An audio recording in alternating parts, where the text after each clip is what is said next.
ರಾಜ್ಯ ಸರ್ಕಾರದ ವಿರುದ್ಧ ವಿಪಕ್ಷ ನಾಯಕ ಆರ್ ಅಶೋಕ್ ತೀವ್ರ ವಾಗ್ದಾಳಿಯನ್ನ ನಡೆಸಿದ್ದಾರೆ. ಕರ್ನಾಟಕವು ಗೂಂಡಾಗಳ ರಾಜ್ಯವಾಗಿದೆ ಎಂದು ಆರೋಪಿಸಿದ ಅವರು ಬಿಜೆಪಿ ನಾಯಕರ ಮೇಲಿನ ಹಲ್ಲೆ ಪ್ರಕರಣವನ್ನ ಖಂಡಿಸಿದ್ದಾರೆ.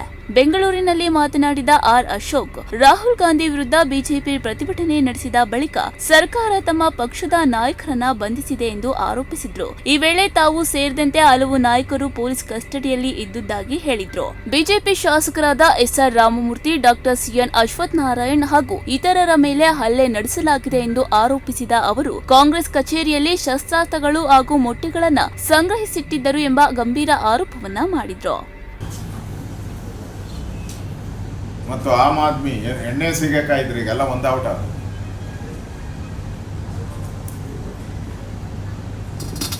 ಮೋದಿ ಸರ್ಕಾರದ ವಿರುದ್ಧ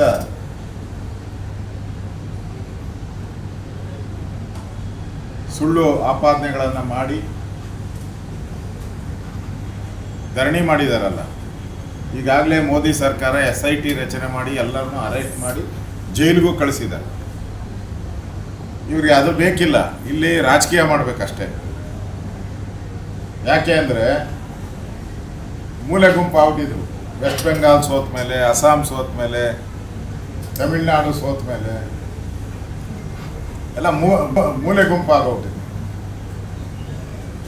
ಅದರಿಂದ ಹೊರಬರಕ್ಕೆ ಮಾಡಿರುವಂಥ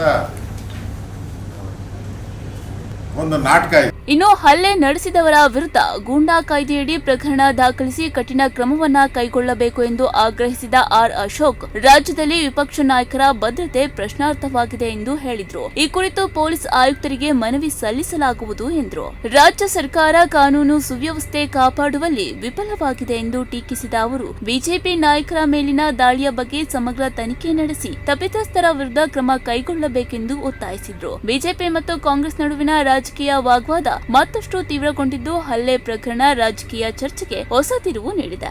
ಬೋಸಮ್ಮ, ಪ್ರಗತಿ ಟಿವಿ, ಬೆಂಗಳೂರು.